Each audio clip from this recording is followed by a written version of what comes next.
What's up, Hillary? How are you? Hello, Susan. Hope you made it back okay, Hillary. Good to see you. I usually don't do lives at this time, but I had a little great. Trey, what's up, my friend? How are you? JD. Oh, buddy, I can't wait to come to Dallas. Dallas is such a great place. So many dog friends over there.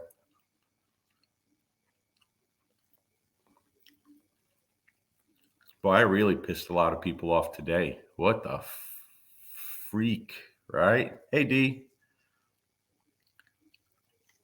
Hello, Alyssa.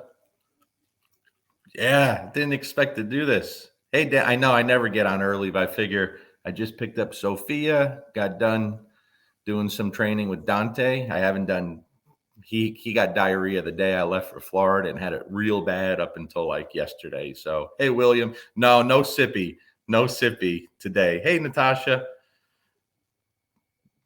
Yeah, kind of, Derek.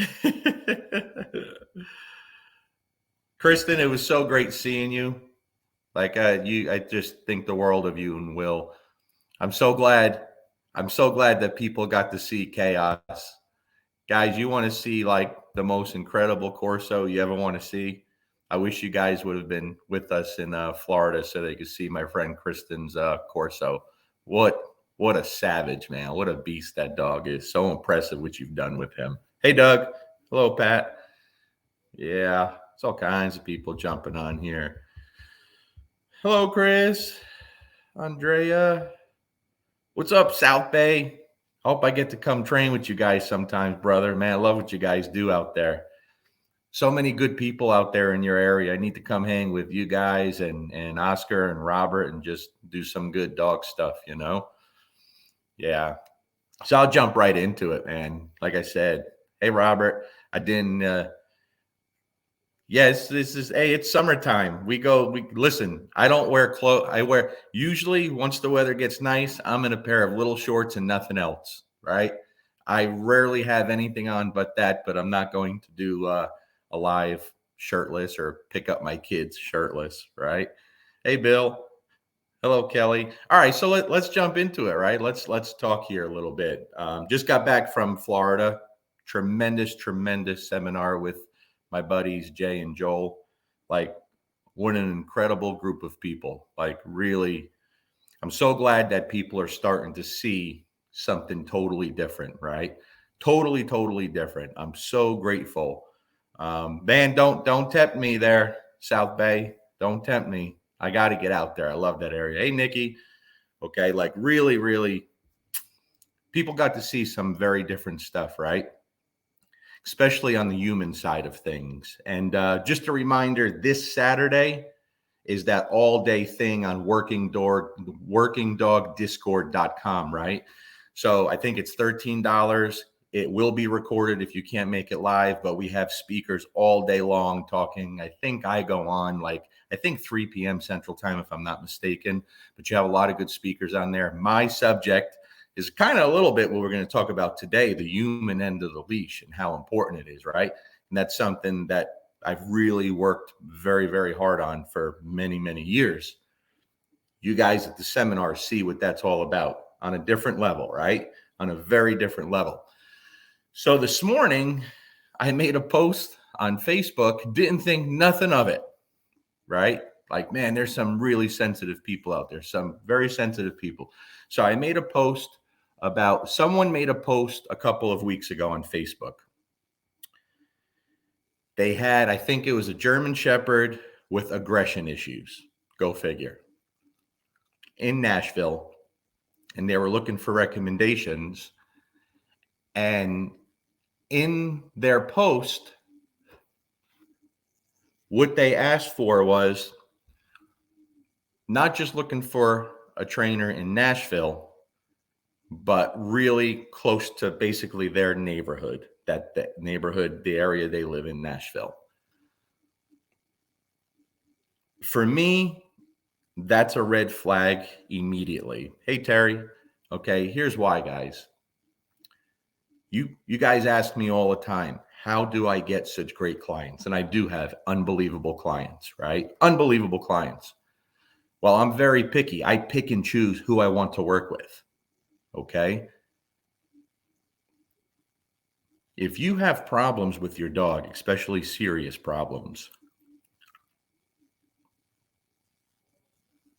you have to be willing to do what it takes. And if you're trying to narrow it down to such a small area for convenience, that's going to be an issue for me, because that tells me you're not real serious about fixing this. Now, with that being said, if they would have said something like, hey, you know what? Unfortunately, I don't have reliable transportation, or I don't have the time to travel very far, or I have young children, or I have special needs children and I can't be away from my home, like anything, totally understandable, right? Life happens. But it wasn't. It was about convenience.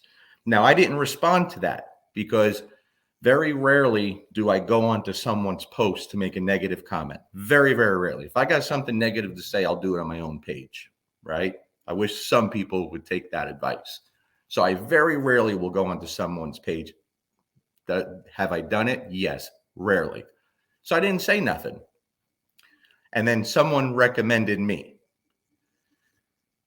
And I didn't go on there and make a comment like, I don't want to work with these people because they're not willing to try. I didn't say that. What I said was, hey, I appreciate the recommendation. Thanks, but I'm slammed for a really long time, which is 100% true. 100% true, right? Didn't make that up. I couldn't take them on if I wanted to. But there are certain people that I do make adjustments for, right?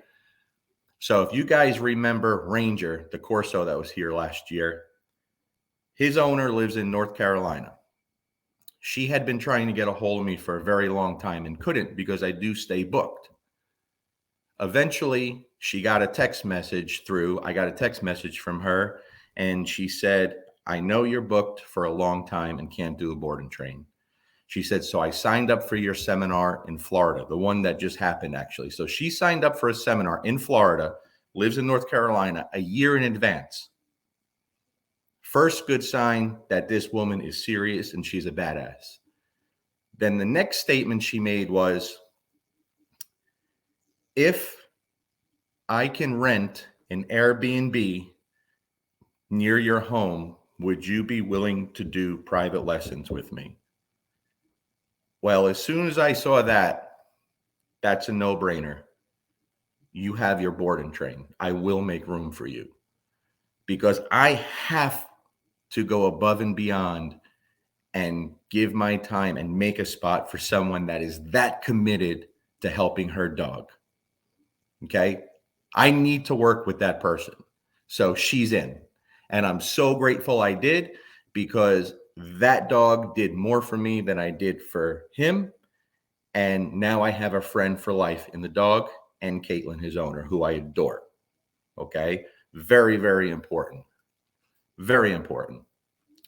So let's address a couple of the comments that were made today. First, I don't remember his name, the dude who said, I like to start a fight on Facebook and then do a live in it to tell people how I'm always right. He said, it must be nice to always be right. First of all, that's silly. That's ridiculous. Okay. When I made that post, I didn't know that was starting a fight. Like, if you get offended by that post I made, get inside. It's going to be warm out. You're going to melt. Okay. That blows me away. And when I do these lives, no one ever hears me say it's my way or the highway. I'm always right. I give people an opportunity. We bring up subjects that are current that we're talking about, and I get to give my side of things, and then you decide. When I start a seminar, and I do a lot of seminars, anyone will tell you this. The very first thing I tell everyone, very first thing, not the second, not the third, the first thing I say, everything we're going to do this weekend, everything you're going to see, everything I'm going to say is just the way I do things. It doesn't mean it's the only way. It may not even be the best way. That's the statement I make to everyone, right? I'm still a student. I've still spent the past couple of years learning from some of the best, because people rely on me to teach them. And so it's my responsibility to learn from the best. Okay. So for the guy who said that, I forget his name, that answers that. Now, David Turpak, I believe, he made a comment that said, that's very, what did he say? Very judgmental of me. It's not. It's not judgmental at all. It's a fact. I'm going to explain to you why. First of all, I think it's very hypocritical for you to say that, David, since you've actually made a video discussing me, right? Which I never commented on. It wasn't the worst thing. I wasn't offended. But you put out a YouTube video discussing how I've gone so far to the other side, like the purely positive side, and I'm anti-punishment.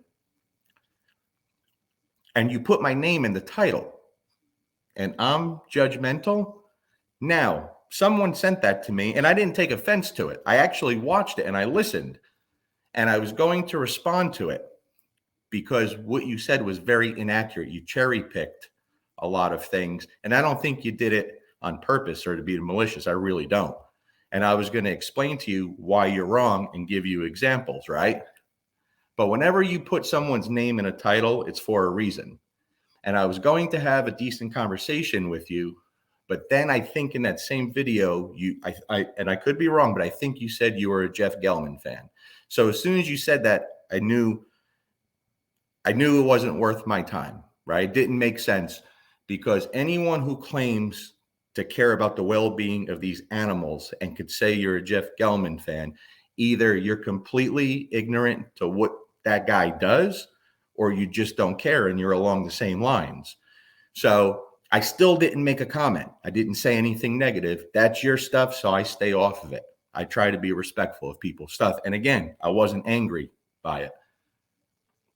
So today I was going to have another conversation with you, and someone that's actually worked with me after they worked with you sent me a couple of videos that you've done.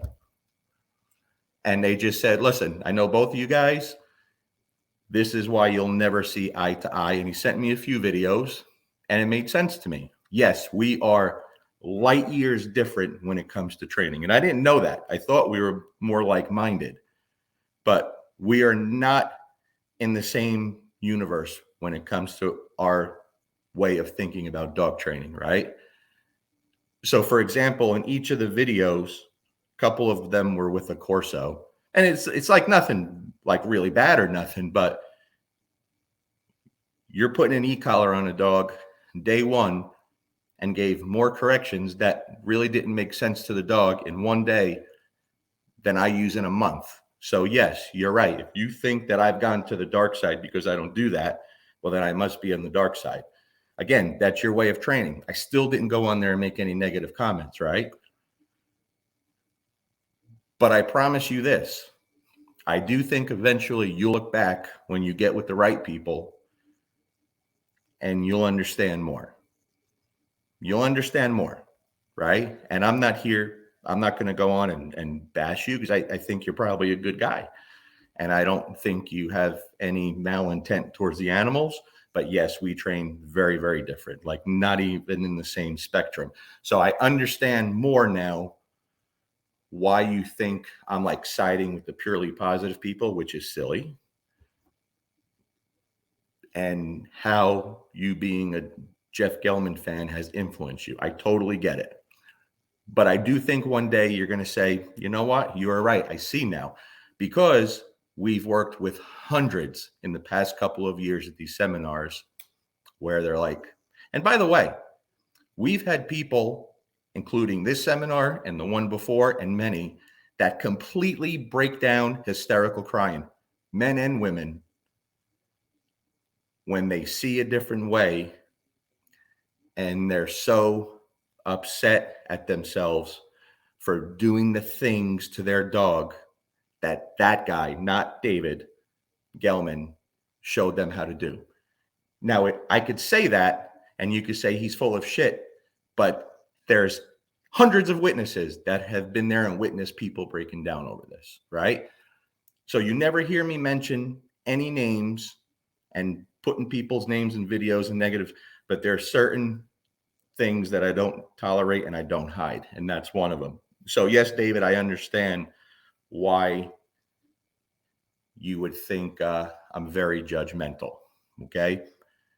When it comes to the well-being of the animal, I am an absolute one judgmental motherfucker. I don't care about anyone's feelings when it comes to the animal. That comes first. And anybody I work with never has an issue with that. Maybe at first when they don't understand why. Again, this weekend, that was witnessed big time, more than you guys could ever imagine, right? More than you guys ever can imagine. You see the level that I get into it with people. It's important to me, right?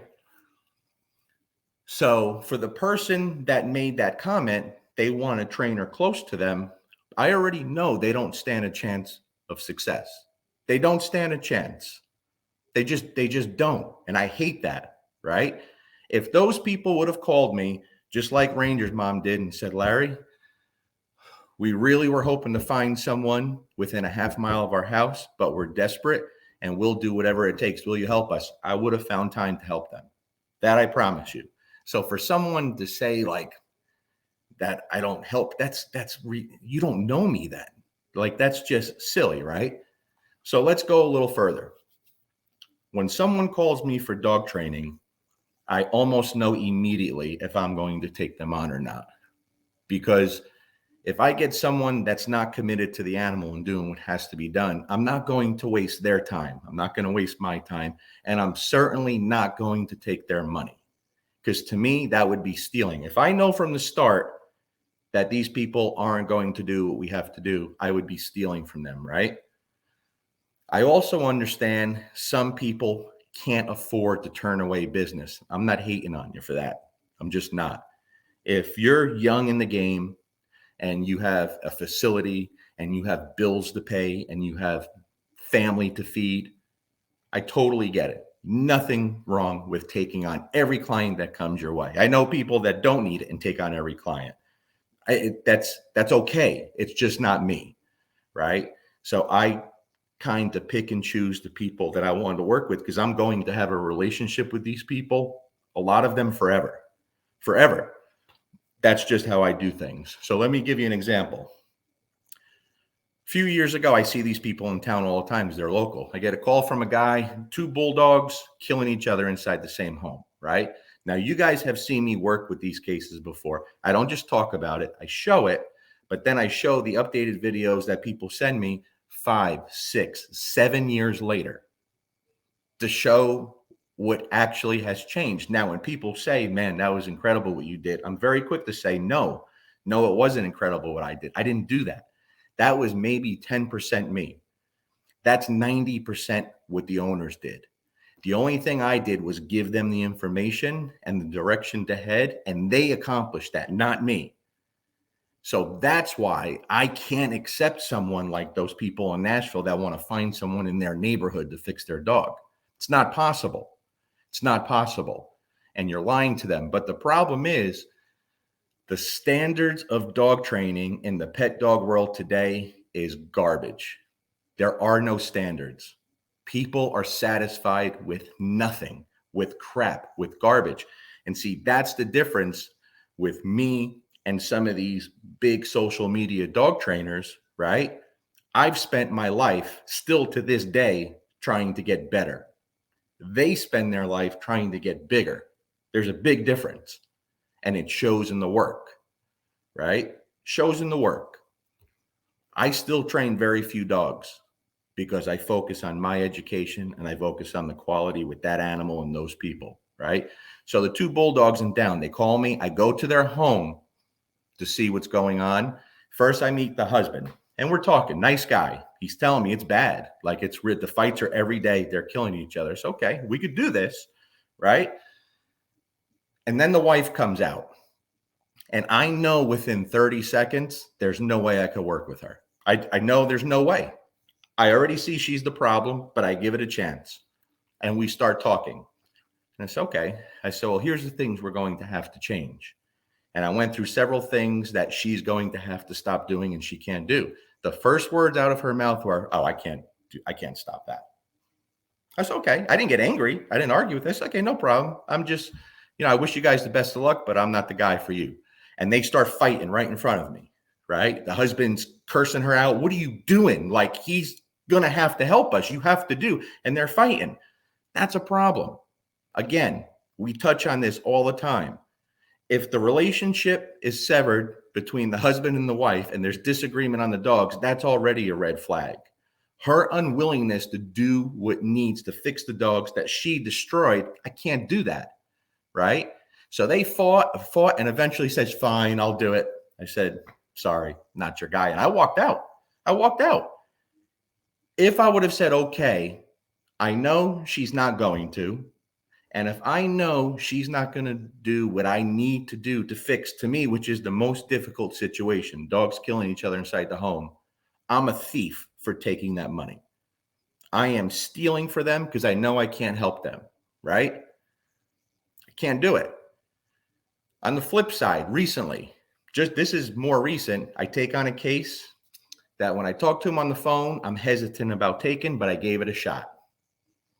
I was hesitant. I should have trusted my gut. I show up, very dangerous situation, very dangerous dog. These people should not have a dog, let alone this dog. Should not have this dog. Someone's going to get hurt, if not worse. I take them on. We do the first lesson because they really pushed. And I knew this was going to be difficult, but I was going to give it a shot. I did the first lesson. They paid me. During that week, I called, said, how are things going? Is so-and-so doing what she promised she would do? And he said, no, she's not. She's just not doing anything. I said, okay, no problem. I said, not a big deal. I said, I expected that. The husband said, yeah, me too. I said, what I'll do is I'll give you your money back. There's no charge for the first lesson. And hopefully you guys, find what you're looking for. He said, yeah, I figured you would say that. No hard feelings. I didn't get upset, but I can't help them.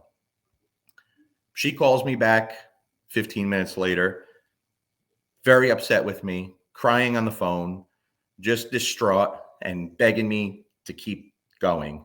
And I said, I can't do it. I'm stealing your money because you're not willing to do this. And she explained how it's very hard. I have to give her time. And I said, no. Learning this is hard and takes time. Being willing to let go of the really dangerous things you're doing, it's not a learning curve. You just do it, right? So I'm very fair with that. And you're choosing not to. Well, I let her convince me and I went back and I tried. We did a couple lessons, very difficult. I came close to getting very hurt. And then I haven't heard from them for a long time. And I called to say, what's up? You guys haven't sent me no videos. You haven't sent me no updates, no nothing. What are you doing? And he said, we've been working. We have a lot going on. This is, I've been doing this and training. And when he does this, I just do this. I said, whoa, wait a second. He shouldn't still be doing that. And what you're doing is not what we covered. And he gave me an answer like, well, we're just not going to do that what you want. And I said, okay, not a problem. Right? I went against my own advice and I took them on when I knew I couldn't help them. So I feel like I did partially steal from them because I put in a lot of work and I almost got hurt myself. They will never be safe with that dog, ever safe with that dog. Because just like I said with Duke and Herc's parents, mom and dad, the young lady with the 2 Rottweilers, all these people with difficult cases, they all have one thing in common. They all said, tell me what to do and I'll do it. My friend Nikki, who I think's on here, she came from Boston to drop her dog off. You get people coming from Washington and California and dropping their dog off, even though I tried to advise them not to. Guys, there's good trainers everywhere. I will find you someone. They say, no, we're coming. If you take the dog, we're coming. That's commitment. I do group classes where people drive 12, 13, 14 hours for a group class, not a seminar, not a board and train, a group class. And I try to persuade them not to. And when I ask why, they've been to trainer after trainer after trainer and have had no success. Okay, show me what you guys have done with all the trainers. You know what it always is? Let's get out the e-collar, or let's get out the food, or let's get out the place board. Try this with the dog, do this with the dog, do this with the dog. Okay, now show me as the owner what you know, what you were taught. You know what it always comes down to? Nothing. Nothing. Show me how you would teach a behavior. I don't care what the behavior is, something the dog don't know. They can't answer that because they were never taught that. Show me how you would stop a behavior. They can't do it correctly because 90-something% of the trainers out here think they're punishing behaviors when in fact they're not. They don't know the difference between negative reinforcement and punishment. The people at the seminars, especially this weekend, now understand. And boom, the light bulb went off, right? Because I'm fortunate enough to learn that from others. And you pass that along. But when they see it, they're like, holy shit, right? More importantly, they got to see me interact with people that were struggling, right? Struggling big time, where I know there's more going on there and we have to stop and we need to talk later in private and let's figure out what's going on for real so we can make this work, right? Or they see one lady having a hard time and I'm kind of hard on her in a difficult situation at a seminar because there's certain things she has to do because I refuse to be unfair to the animal. And I was really hard on her, made her get it right. And I'm on her and on her. And there's tons of stress because people are watching and there's dogs everywhere. And then she gets it. And then what do? There's lots of hugs. And I'm hugging the shit out of her and telling her how amazing she is because you have to do that too. There's times where we laugh all weekend at these seminars. Like we have such a good time. We laugh, we laugh, we laugh. But every single one, there's people crying. There's people crying every time, including this time, a lot of crying, because we get down and deep on what's going on with the person.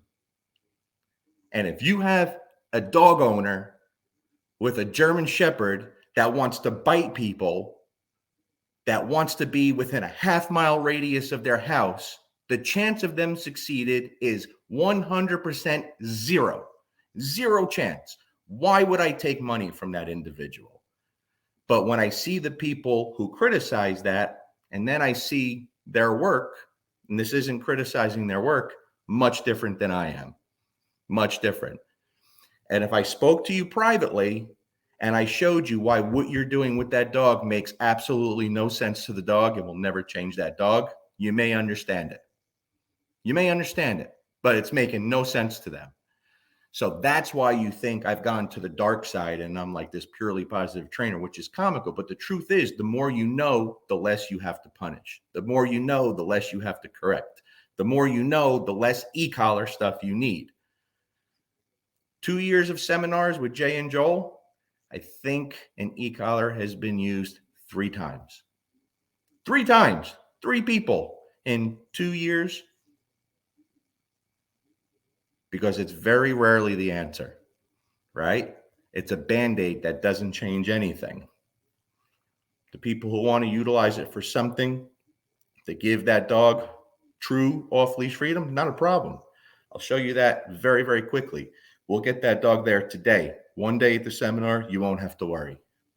But if that e-collar goes on day one, a dog that has no idea what the hell you're trying to do, and you're hitting it and saying no, and then not showing the dog what no means or why you're saying no, what the fuck is that? And you think I'm judgmental? Motherfucker, you better get educated. You're fucking crazy. You're fucking crazy. So now I understand why some of the people who get their knickers hurt when I say something like that, right? Get their panties in a twist. And I'm talking about the dudes. I'm like, what the fuck? Someone else chimed in, and I got a feeling she's friend with some of the trainers that had a hissy fit a little while ago when people started posting the videos. It was awful. It was awful. Again, who were they students of? Same people. When you see a dog in a living room with its head down trying to get to a place board and the e-collar in the trainer's hand, that's not fucking dog training. That's not even close to dog training. Don't give me your excuse on why you have to do this or the dog dies. No, you dumb motherfucker. You just don't know what you're doing. And you shouldn't be training dogs. You shouldn't be training dogs. And I'm judgmental. When it comes to the well-being of the animal, motherfucker, damn straight I'm judgmental. I'm going to take the dog side every damn time. Every time. So most of you that come on there, now some of you can't stand me and you'll say things and bitch me out for saying this. I don't like you, but I think some of you are actually very good trainers. And I would still recommend people to you because some of you that I don't get along with, I do think are good trainers and treat the animal and the people right. Right? I don't have a problem with that. I don't have a problem if someone questions and disagrees and there's a valid reason there. I get it. We'll have a conversation. We'll have a conversation for sure. This is why I didn't do this tonight drinking because I got all kinds of new bourbon in. I said, because this will get ugly tonight. If I start doing sippy tonight, Florida was tough. Florida was tough. Day one, Joel and Jay walk into Fridays and there's a bar in there. And all I hear is someone yell out from across the bar, sippy. Right, Mike? Funnier than shit. I was so embarrassed. I had to go say hello. We met the most amazing people in Orlando at this seminar. Most amazing people. But you could talk to anyone that was there. Any single person, they know how much the three of us care about the human and the dog. Hey, Mike, what's up, buddy? The human and the dog. They get it, right? I start off with something now at these seminars that's very difficult, very complicated, because I know that so many people are going to be crazy about the information and have a hard time understanding it because their brain is wired to think one way for all the dog trainers that they've dealt with, right? And so I start from the beginning. The beautiful part about this, they got to see it over and over, but the very last dog, my friend Kristen's Malinois, that really struggled, right? She wasn't even part of the seminar, so I had very little time to work with this dog. Saturday night, a little bit, told her bring the dog in Sunday. We're going to work with it as the last dog so everyone could see what we could do. That's when everybody was like, holy shit, I can't believe what I just saw. Because that dog's already been tried to be hammered to stop the chaos, the insanity, the can't be around other dogs. Everything's been done to that dog to try to stop that. We didn't have to do that. And we changed that dog big time. Big time. Is it fixed forever? Absolutely not. We had to give them the information and show them a different way. So now they know how to continue and really change things permanently. That's the difference. A lot of these motherfuckers out there want to show you the quick fix. They'll never show the dog 6 months later, a year later, 3 years later. They won't do it because they can't. They can't. I show it all the time. And I'm not the world's greatest dog trainer, right? I won't be the best dog trainer on this post right now, right? But I'll show you a different way. And I'll be honest, don't hide anything. I won't have to bullshit. So for you guys that thought I'm being judgmental by saying I can't work with them because they're not willing to do what it takes to help that dog, you might want to look at yourself. You don't see me making videos about other people. I could do you some damage, I would think, right? If I expose your training and point out certain things, I could probably do you some damage. I wouldn't do that. If I don't like it, I stay away. Right? If you make a video about me and you don't even see me rarely commenting on that because I know you need it. You need the help with your 3 views. You need the fucking help, right? So instead of having a good conversation that would have been productive, you went about it the wrong way. Wrong way. All right. I'll take some questions. I'm getting sweaty. If my wife walks in and says, why are you sweaty? I'm going to say I was watching Cops, right? You get it? No, David, I'm glad you're here. I don't talk about other trainers. You hear me say one name, maybe two, and for a reason. And those names that I say, people asked me for years to expose them because I knew it was going on, and others did too. And you know what I used to tell people? People have to learn from their own, because if I expose them and use their name, then it looks like I'm just trying to get attention. And so I always refuse to call them out by name, always. But little by little, people started saying, whoa, wait a second. This is bullshit. And now most of the world knows. Not everybody, because most have to find out the hard way. So when you say, I talk about other trainers, no, I don't. Where? If I see someone harming animals, I'll speak up. And even then, you don't see me. Like the trainers that had a fit with me recently, come on. I tried to help them behind the scenes. And you know what they did? They ran to the other two, got advice, chose a different route. I still didn't expose them. And I should have, for what they were doing to dogs. I should have done it. Guys, the seminars that I do with Jay and Joel, all of that information is on Joel's website, joelsilverman.net. It's all on there. The ones I do by myself, I post every now and then. I don't advertise much. The ones that we do, the three of us, they sell out very, very fast, like very fast, you know? But yeah, David, I'm judgmental. You're making a video about me that was half bullshit, but I was going to have an honest conversation. So if you missed the beginning of this, you could watch it. And I explain a little deeper on that, right? Little deeper. But I'm also patient because I know you don't know what you don't know. But eventually you will, and you'll say, you know what? Okay. All right. Alana, I loved Scotland so much. I loved it. I don't know what that means. It wasn't. LOL, David. I don't know. I would have had a good conversation with you. You know, like I said, I didn't take offense to the video you did, the podcast you did about me, but it wasn't accurate. It wasn't true. And I was going to address it honestly with you. But as soon as I heard you're a Jeff Gelman fan, I was like, okay, that makes sense to me now. It doesn't matter. It's not worth the time because we're not going to agree on this. But I still didn't make any nasty comments. I didn't say anything bad about you. I didn't call you out. You came onto my page today and made a ridiculous statement that's very judgmental. Well, I tell you what. Nah, I'm not even going to bother. I'm not even going to. It's just it's not important. But you always have to watch when you bring something out. You have to say, so we can't all have things we agree about. Absolutely, David, 100%. But you have to be accurate and truthful.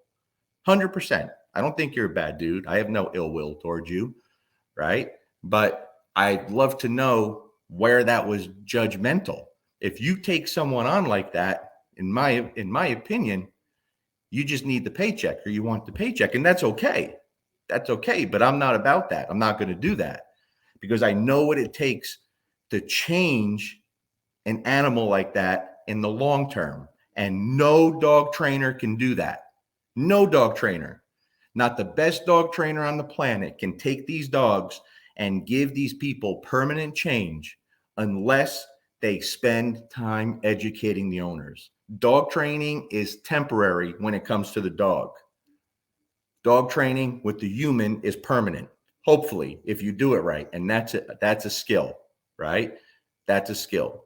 That takes a lot of time and effort. And I care about this shit deeply. The people that know me, listen, I get people that come to seminar, and I know I'm not everyone's cup of tea. And I know I come off as a real prick sometimes, and I am opinionated, right? But I'm a good dude, and I'm easy to get along with, and I'm honest. And people don't always like the honesty. They just don't.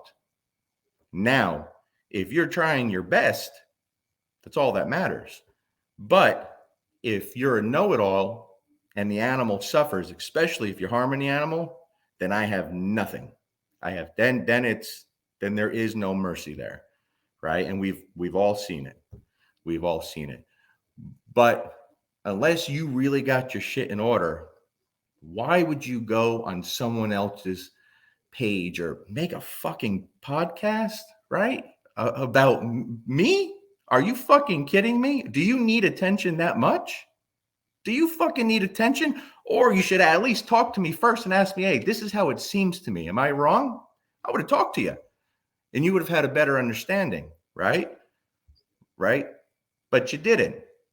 You used my name in the title. And I still let that go. But there comes a time we don't let that go anymore. You know what I mean? That's just the way it is. That's just the way it is. You know? Any questions, guys? I'll keep it short today. I don't like doing daytime lives. It's no fun. You know?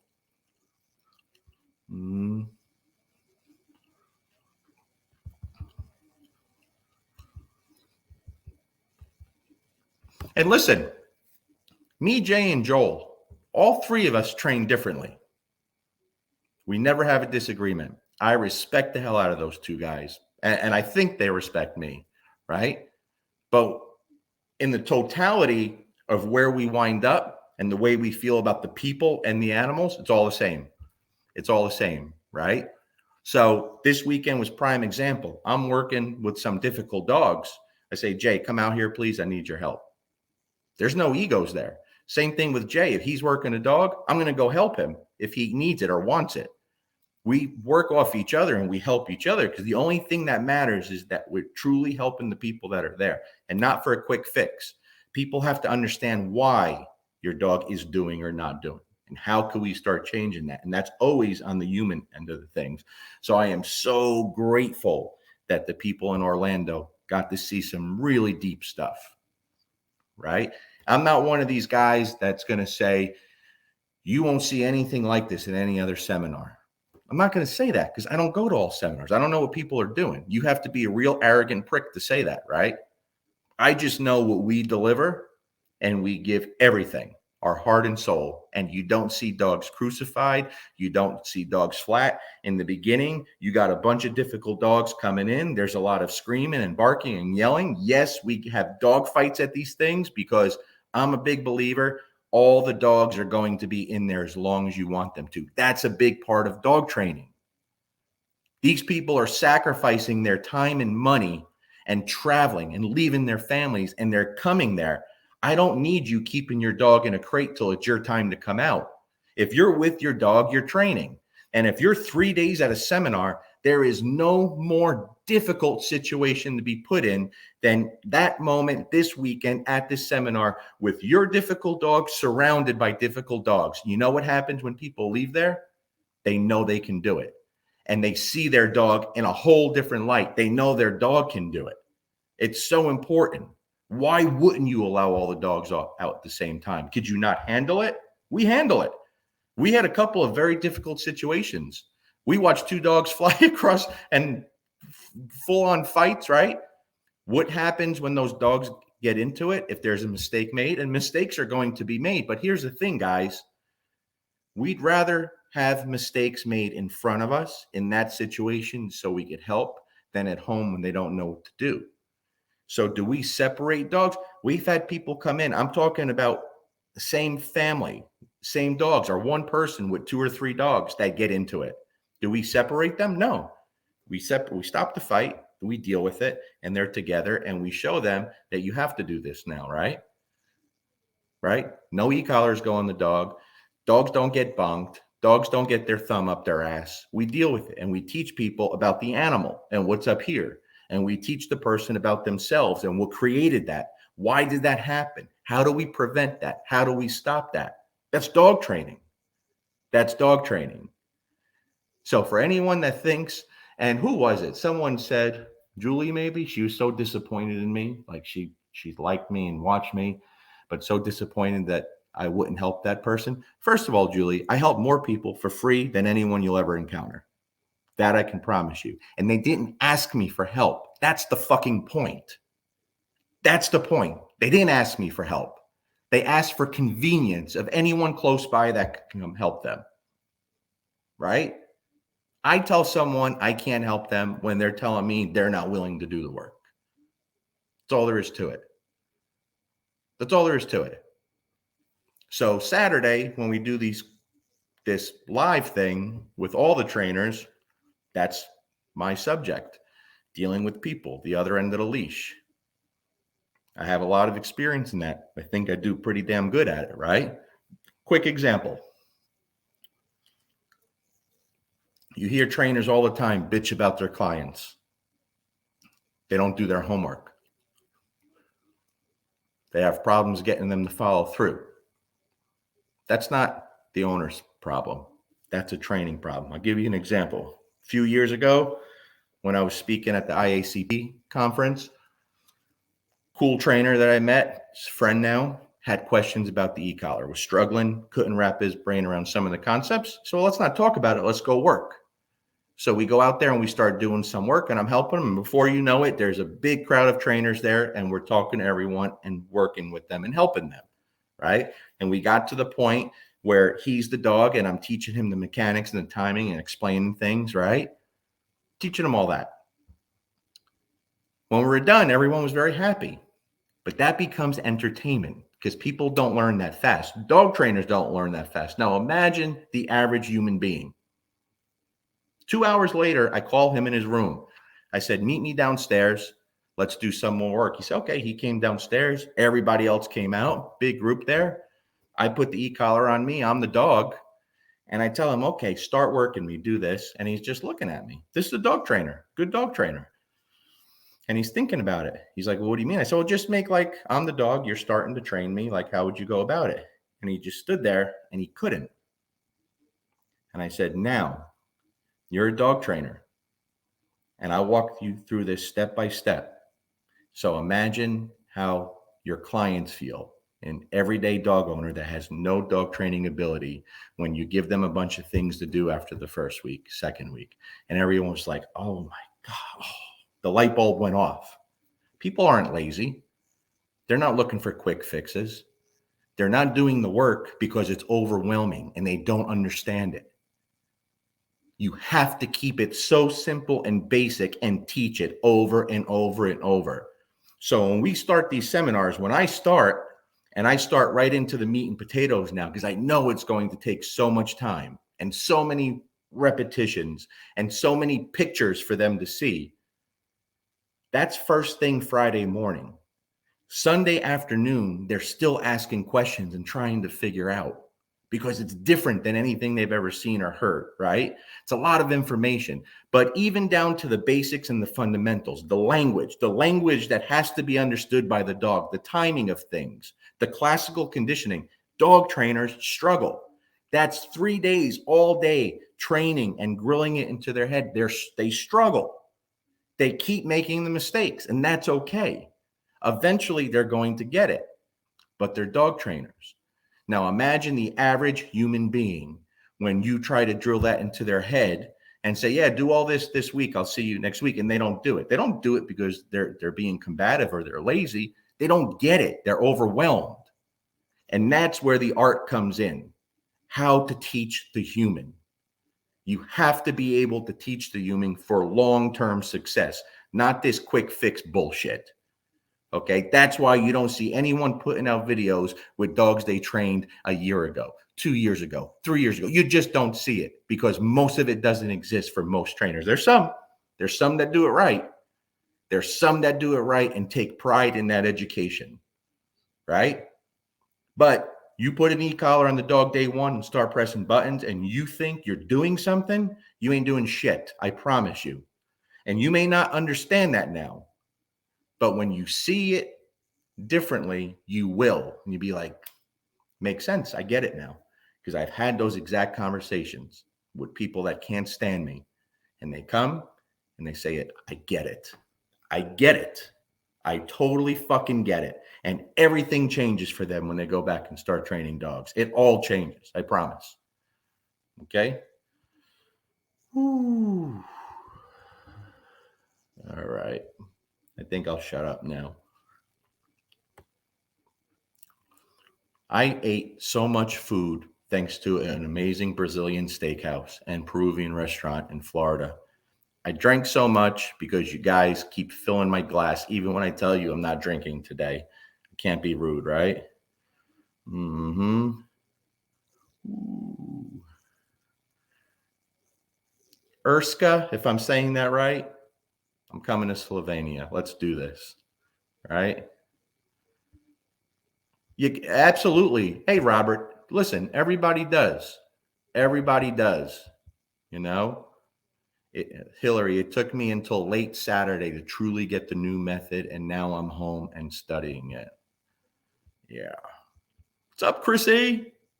Chrissy, I was rocking my Zaya all weekend long. Just saying. I was representing, you know? Oh, and the dude, I forget his name, I'm sorry, who copied a post I made on something completely unrelated to dogs. I don't get your point. So someone made a post about the WNBA and that WNBA basketball player that doesn't really care for the United States, right? And refuses to like thinks the anthem should be. That's her, not a problem with that. That's her right. But then she goes and gets arrested in Russia, a very strict country, and everyone's in an uproar and wants to put her number and like make her a hero. She's not. She's not. She shouldn't be treated any better in Russia or any worse. But now she has to deal for the consequences, right? And I said something about that. Someone copied and pasted. What the fuck does that have to do with dog training? Yes, I think she's a shitbag. Absolutely. Because if you've been to countries all over the world, I have, in a law enforcement capacity, then you will understand why this country's so fucking great. Because you have rights and you could be free enough to be an asshole. You're allowed to be an asshole here. But when you go to Russia, you no longer can be an asshole.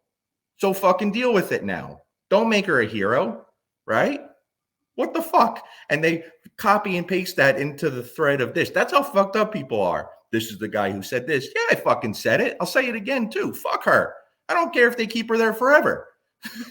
Is it that complicated? You know what I mean? There you go, Chris. Hey, Chris, I got to get back on your page. I lost access to your page and Canine Paradigm because my card was hacked. And now I realize I have a different credit card number, so none of that stuff goes through. And I love being on your page and on the Canine Paradigm stuff. So I got to fix all. My friggin' account got hacked again, so I just got another friggin' credit card. But I'll let you guys go if you don't have any questions or anything, guys. If you do, ask away. I think my little dude is just coming in. Robert, I've been there as a soldier and seen how some of them treat women and any other people. Absolutely. You know, Robert, a lot of places around the world treat women, gays, minorities like shit. Like shit. I've been there. I've seen it. I'm blown away.